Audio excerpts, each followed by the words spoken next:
প্রতিটি নতুন সকাল শুভ বার্তা নাও নিয়ে আসতে পারে। তেমনটি হয়তো আজই ভারতে বন্যার কারণে বাঁধ খুলে দেয় আকস্মিক বন্যায় প্লাবিত ফেনী, কুমিল্লা, নোয়াখালী সহ বেশ কয়েকটি জেলা। বন্যা দুর্গত এলাকাগুলো দ্রুতই স্বরূপে ফিরুক এই প্রত্যাশা শুরু করছি আজকের সকাল। আমন্ত্রণ QST নিবেদিত সকাল 24-এ। আজ বৃহস্পতিবার 7 ভাদ্র 1431 বঙ্গাব্দ, 22 আগস্ট 2024 খ্রিস্টাব্দ। আপনাদের সাথে রয়েছি আমি সারিকা তাবাসসুম। দর্শক, আয়োজনের শুরুতেই আপনাদের বন্যার আপডেটটি জানিয়ে দিতে চাই। উজানের ঢল আর বৃষ্টিতে ডুবেছে দেশের বিস্তীর্ণ এলাকা। বানের পানিতে তলিয়েছে ফেনী, কুমিল্লা, চট্টগ্রাম, ব্রাহ্মণবাড়িয়া, হবিগঞ্জ ও মৌলভীবাজার জেলা। প্রতি মুহূর্তে খারাপ হচ্ছে পরিস্থিতি। বিপদসীমার উপরে রয়েছে 7 নদীর পানি। ফেনীর মুহুরী, কহুয়া ও সিলোনিয়া নদী রক্ষা বাঁধের 30টি পয়েন্ট ধসে গেছে। উদ্ধার কাজে মোতায়েন করা হয়েছে সেনা ও নৌবাহিনী। আমরা একটি প্রতিবেদন দেখে আসব।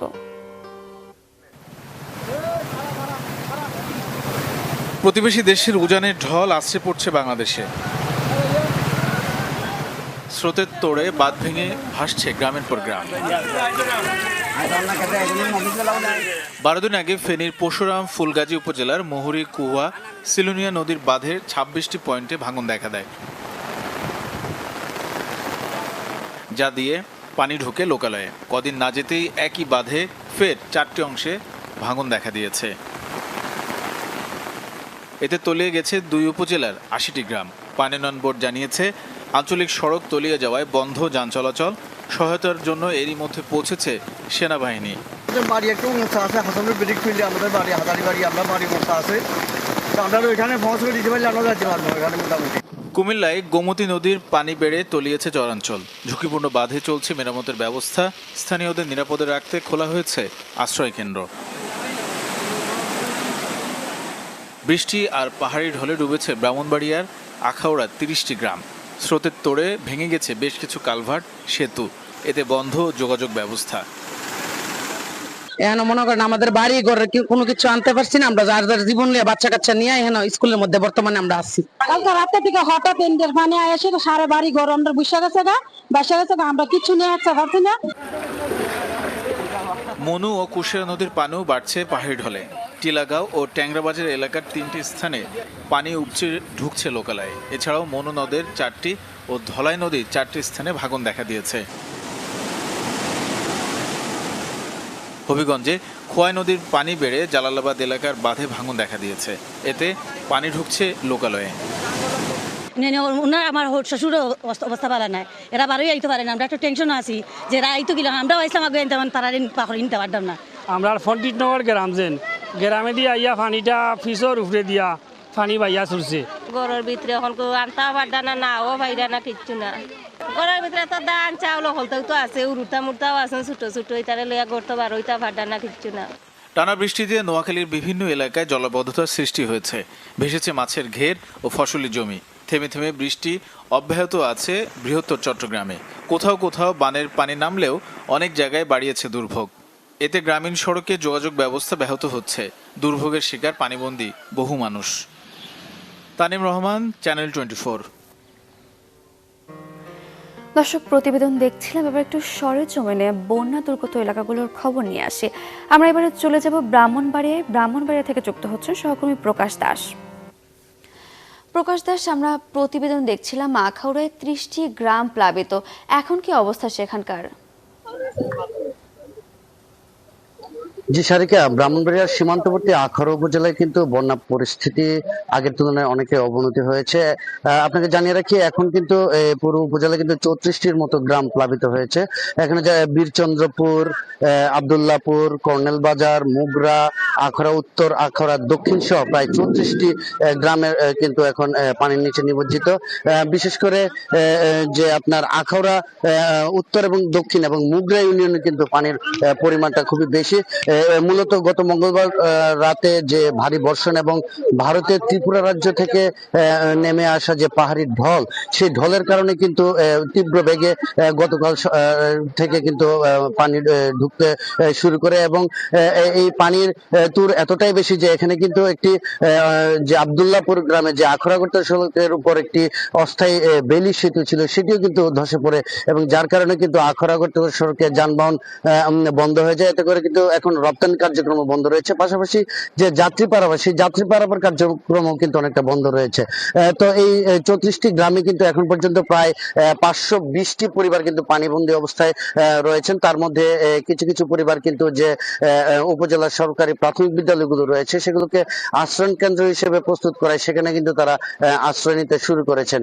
তো আপনাকে জানিয়ে রাখি, এখন পর্যন্ত কিন্তু আশ্রয় কেন্দ্রগুলোতে সরকারি ভাবে কিন্তু যে শুকনো খাবার বা সুপেয় পানি সেগুলোর কিন্তু এখনো পর্যন্ত ব্যবস্থা হয়নি। তবে উপজেলা নির্বাহী কর্মকর্তা জানিয়েছেন যে তারা কিন্তু দ্রুত সময়ের মধ্যে সেই শুকনো খাবারের ব্যবস্থা করবেন।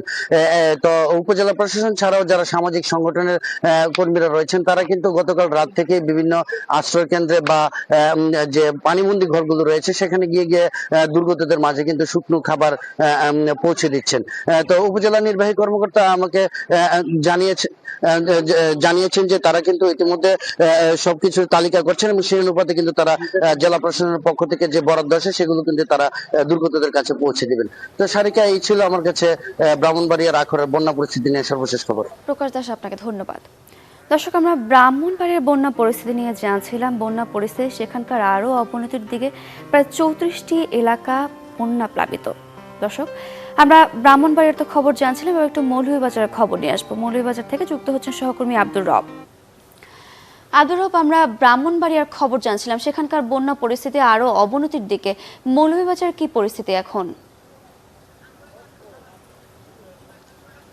সারিকা, মৌলভীবাজারের পরিস্থিতি একই। মৌলভীবাজার আসলে ক্রমান্বয়ে বন্যা পরিস্থিতির অবনতি হচ্ছে। ইতিমধ্যে জেলার 5টি উপজেলা বন্যাক্রান্ত।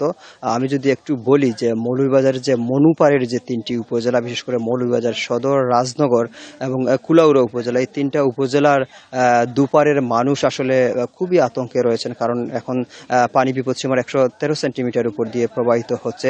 গতকাল রাত একদম নির্গুম রাত কাটিয়েছে এই অঞ্চলের মানুষ, কারণ জেলা প্রশাসন থেকে এক ধরনের সতর্কতা জারি করা হয়েছে যে পানি ব্যাপকভাবে বৃদ্ধি পেয়েছে, যার ফলে প্রত্যেকে যার যার অবস্থান থেকে যেন সতর্ক থাকেন। এবং এর মূল কারণ হচ্ছে যে অতি বৃষ্টি এবং উজানের যে ঢল। এখন বৃষ্টি একটু থামলে উজানের ঢল কিন্তু থামছে না, ক্রমান্বয়ে উজানের ঢল নামছে। আমি এখন দাঁড়িয়ে আছি মৌলভীবাজারের যে মনু নদ, সেই মনু নদে দাঁড়িয়ে আছি। পানি এত ব্যাপকভাবে বৃদ্ধি পেয়েছে, একদম টইটুম্বুর অবস্থা মনু নদে, যেন ধারণ ক্ষমতা একদম হারিয়ে ফেলেছে। আমরা যদি বলি যে মৌলভীবাজার যে শহরের কাঠামো, সেই কাঠামো অনুযায়ী শহর থেকে কোথাও 6 ফুট, কোথাও 10 ফুট নদীর পানির উচ্চতা।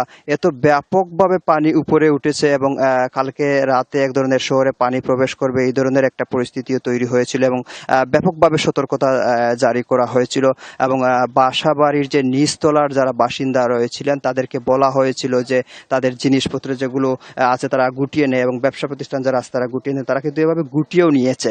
তো আসলে পরিস্থিতি এরকমই, এখনো সংখ্যা কাটেনি, এখনো যে শহর প্লাবিত হতে পারে সেই সংখ্যাটা রয়েছে। কিভাবে প্রায় ধলাই এবং মনু মিলিয়ে প্রায় 10টি জায়গা ভাঙন দেখা দেয় এবং ভাঙনের ফলে বিভিন্ন এলাকা প্লাবিত হয়েছে এবং নতুন করে অনেক এলাকা প্লাবিত হচ্ছে। গতকাল রাতে মৌলভীবাজার যে রাজনগর যে উপজেলা রয়েছে, উপজেলা বাজারের আশপাশ পর্যন্ত প্লাবিত হয়েছে। এই যে শহরে যে বন্যা পরিস্থিতি নিয়ে কিছু স্বেচ্ছাসেবক সারা রাত গতকালকে কাজ করেছেন এবং এই জায়গাগুলোতে যাতে মানুষের যে উৎসুক জনতার ভিড় কমে সেই কাজগুলো করছেন। আমরা একজনের সাথে একটু কথা বলতে চাই যে ওনারা কাজ করছেন এখানে, যে আপনারা আসলে পানি কেমন বৃদ্ধি পেয়েছে এবং আপনারা আসলে এখানে কি কাজ করছেন একটু। আমরা অতীতে অনেকবারও এরকম বন্যা হয়েছে, তবে এইবারই হচ্ছে সর্বপ্রথম সব থেকে বেশি বৃদ্ধি পেয়েছে পানির পরিমাণ। আর এই বর্তমানে আমরা এখানে এই পাহারা দিচ্ছি যাতে এই উৎসুক জনতারা যাতে সেখানে না এসে অযথা ভিড় না করে, এবং এখানে একটা ঝুঁকিপূর্ণ স্থান যাতে এখানে সবাই না এসে এই জাতিঘর থেকে সব করতে পারে। ধন্যবাদ আপনাকে। আসলে উনি বলছিলেন যে এই পানি এত বৃদ্ধি পেয়েছে, মনুর পার আসলে একদম ক্ষতিগ্রস্ত হয়ে যাচ্ছে।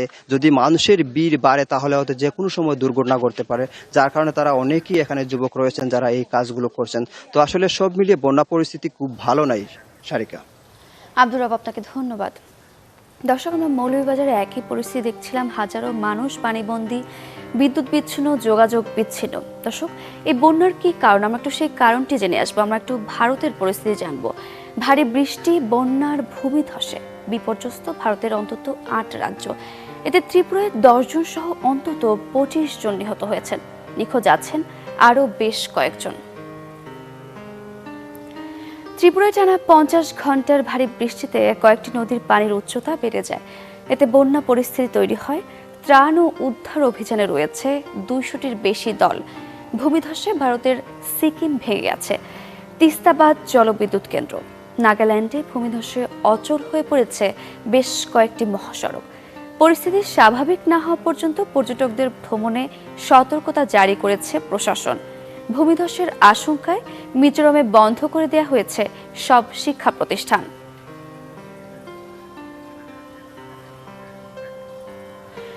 দর্শক, আমরা চাই খুব দ্রুতই এই সমস্যার সমাধান হোক। দর্শক, এবার একটু আবহাওয়া বার্তাটি আমরা এক ঝলকে জেনে নেব। মৌসুমী বায়ু বাংলাদেশের উপর সক্রিয় এবং উত্তর বঙ্গোপসাগরে প্রবল অবস্থায় রয়েছে, যার প্রভাবে সারা দেশে বৃষ্টির সম্ভাবনা রয়েছে। চলুন দেখে আসি গেল 24 ঘন্টার তাপমাত্রার রেকর্ড, সেই সাথে আজকের দিনের পূর্বাভাস আমরা দেখব।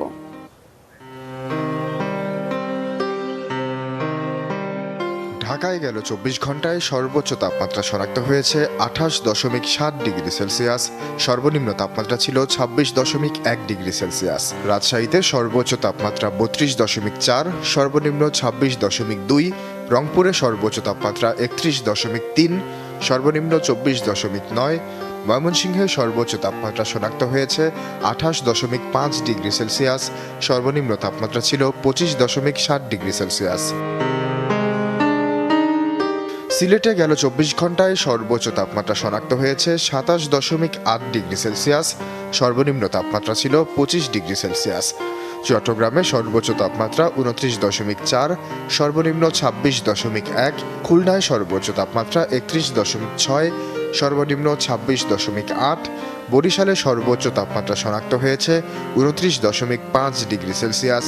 সর্বনিম্ন তাপমাত্রা ছিল 25.5 ডিগ্রি সেলসিয়াস। গেল 24 ঘন্টায় দেশের সর্বনিম্ন তাপমাত্রা শনাক্ত হয়েছে টাঙ্গাইলে 24.5 ডিগ্রি সেলসিয়াস। সর্বোচ্চ তাপমাত্রা ছিল তেঁতুলিয়ায় 33.7 ডিগ্রি সেলসিয়াস। আজ খুলনা, বরিশাল, চট্টগ্রাম ও সিলেটের অধিকাংশ জায়গায় এবং ময়মনসিংহ, ঢাকা, রংপুর ও রাজশাহী বিভাগের অনেক জায়গায় অস্থায়ীভাবে দমকা হাওয়া সহ হালকা থেকে মাঝারি ধরনের বৃষ্টি কিংবা বজ্রসহ বৃষ্টি হতে পারে। সেই সাথে দেশের কোথাও কোথাও মাঝারি ধরনের ভারী থেকে অতি ভারী বর্ষণও হতে পারে। আজ সারা দেশে দিন ও রাতের তাপমাত্রা সামান্য বৃদ্ধি পেতে পারে।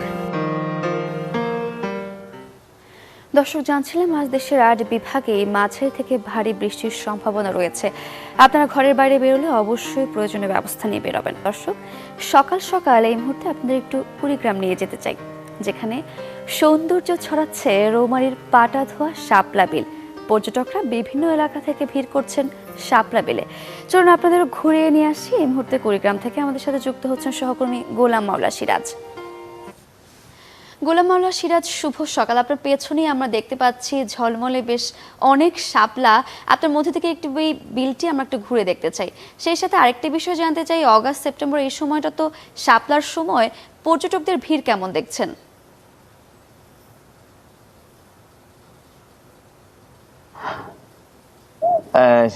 হ্যাঁ তাসনুবা, শুভ সকাল। আমরা আসলে এসেছি এখানে, আমি এসেছি সকাল 7টারও আগে। তখন এসে যেটা দেখেছি যে এখানে আসলে আমি প্রায় 10 থেকে 12টা নৌকা দেখেছি, যে সবগুলো কিন্তু দর্শনার্থী বহন করছিল। তারা কিন্তু বিভিন্ন জায়গায় ঘুরে ঘুরে দেখছিল। একই সাথে হচ্ছে যে অনেকে কিন্তু ফুলও তুলছিল এখানে আর কি।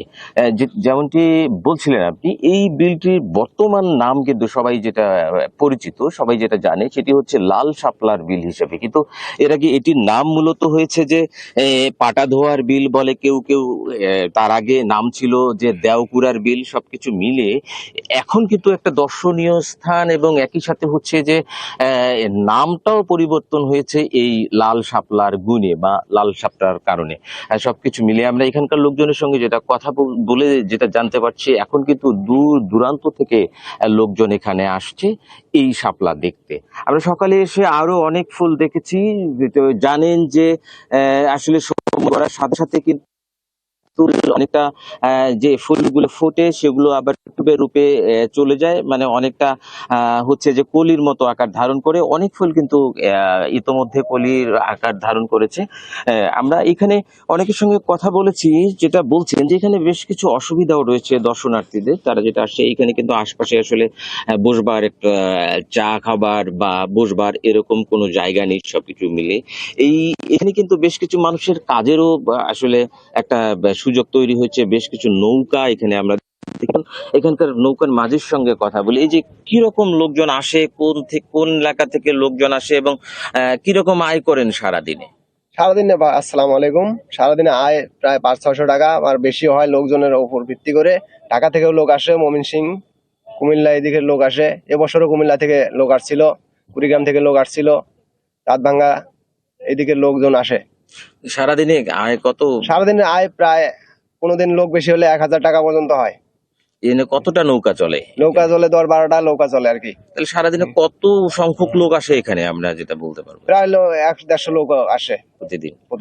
যে শুনছিলেন আসলে প্রতিদিন এখানে 1 থেকে 150 লোক আসে, কোনো দিন তারও বেশি আসে। বিশেষ করে শুক্র শনিবার কিন্তু এখানে হলো যে লোকজনের একটা ভিড় জমে, আমরা যেটা শুনেছি স্থানীয়দের কাছ থেকে।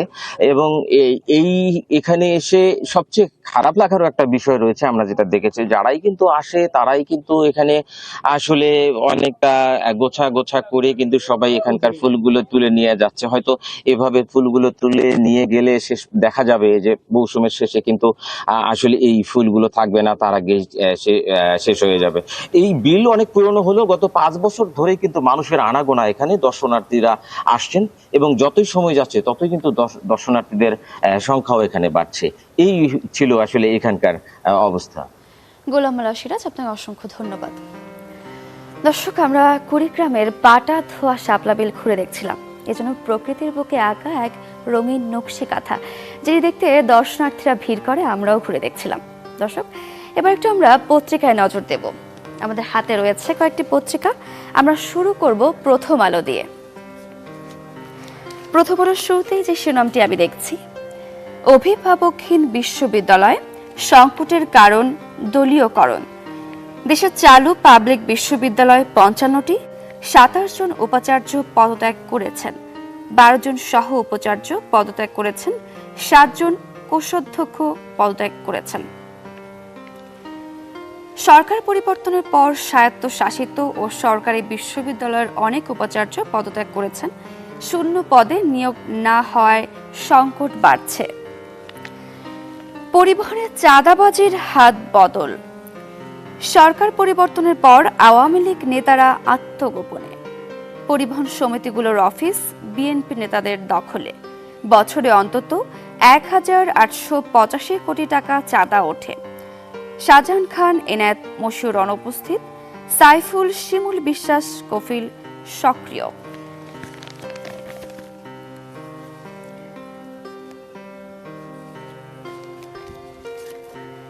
দর্শক, প্রথম আলোর পর আমরা একটু এবারে কালের কণ্ঠের শিরোনামগুলো দেখব। বৃষ্টি ও ঢলে ডুবছে 8 জেলা। দর্শক, আমরা আয়োজনের শুরুতেই বন্যা পরিস্থিতি নিয়ে জানছিলাম। এখানে সেই বন্যা পরিস্থিতির শিরোনাম করা হয়েছে, ভারী বর্ষণ ও উজান থেকে আসা ঢলের পানিতে দেশের 8 জেলা বন্যা কবলিত হয়েছে। এই জেলাগুলোর প্রায় সব নদ নদীর পানি বিপদসীমার উপর দিয়ে প্রবাহিত হচ্ছে। বিভিন্ন স্থানে সড়ক ভাঙন ও পানি ওঠায় যোগাযোগ বিচ্ছিন্ন হয়ে গেছে। কোনো কোনো জেলায় বন্যা পরিস্থিতি ভয়াবহ আকার ধারণ করেছে। অব্যবস্থাপনা, দুর্নীতি ও অর্থ পাচারে নাজুক অর্থনীতি। শ্বেতপত্র প্রস্তুতে দেবপ্রিয় ভট্টাচার্যের নেতৃত্বে হবে কমিটি, সহায়তা করবে পরিকল্পনা কমিশন। 90 দিনের মধ্যে প্রধান উপদেষ্টার কাছে শ্বেতপত্র হস্তান্তর। রপ্তানি বন্ধের পরও ইলিশের দাম চড়া। দাম কমছে মনে করে বাজারে ইলিশ কিনতে গিয়ে বিমুখ হচ্ছে ক্রেতা। ইলিশের দাম ক্রেতা সাধারণের নাগালে রাখতে ভারতের রপ্তানি বন্ধ রাখা হয়েছে। এরপরও দেশের বাজারগুলোতে চড়া দামে বিক্রি হচ্ছে মাছটি। দর্শক, কালের কণ্ঠের শিরোনামগুলো তো আমরা দেখছিলাম। কালের কণ্ঠের পরে দৈনিক ইত্তেফাকের প্রধান শিরোনামগুলো আমরা দেখব। ভয়াবহ বন্যা, একই শিরোনাম দৈনিক ইত্তেফাকেও করা হয়েছে। ফেনীতে বিদ্যুৎ মোবাইল নেটওয়ার্ক নেই, আখাউড়া ও সেনবাগে 2 জনের মৃত্যু, লাখ লাখ মানুষ পানিবন্দী। পাচারকৃত অর্থ ফিরিয়ে আনতে যুক্তরাজ্য সরকারের সহযোগিতা চাইলেন ডক্টর মোহাম্মদ ইউনূস। অন্তর্বর্তী সরকারের প্রধান উপদেষ্টা ডক্টর মোহাম্মদ ইউনূস বাংলাদেশ থেকে যুক্তরাজ্যে পাচারকৃত অর্থ ফিরিয়ে আনতে ব্রিটিশ সরকারের সহযোগিতা চেয়েছেন। গতকাল বুধবার রাষ্ট্রীয় অতিথি ভবন যমুনায় বাংলাদেশে নিযুক্ত British high commissioner Sarah Cook প্রধান উপদেষ্টার সঙ্গে সৌজন্য সাক্ষাৎ করেন।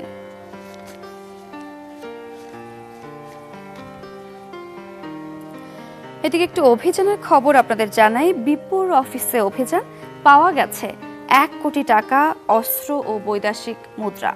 সাবেক বিদ্যুৎ, জ্বালানি ও খনিজ সম্পদ প্রতিমন্ত্রী নসরুল হামিদ বিপুর রাজধানীর বনানীর অফিসে রাতভর অভিযান চালিয়েছে আইন শৃঙ্খলা বাহিনী। গত মঙ্গলবার মধ্যরাত থেকে প্রিয় প্রাঙ্গণ নামের ভবনটিতে অভিযান শুরু করে বুধবার ভোরে শেষ করে সেনাবাহিনী, পুলিশ ও র্যাব সদস্যরা। দর্শক, দৈনিক ইত্তেফাকের শিরোনামগুলো তো আমরা দেখছিলাম। দৈনিক ইত্তেফাকের পরে সবশেষে আমরা বণিক বার্তার শিরোনামগুলো এবারে দেখব।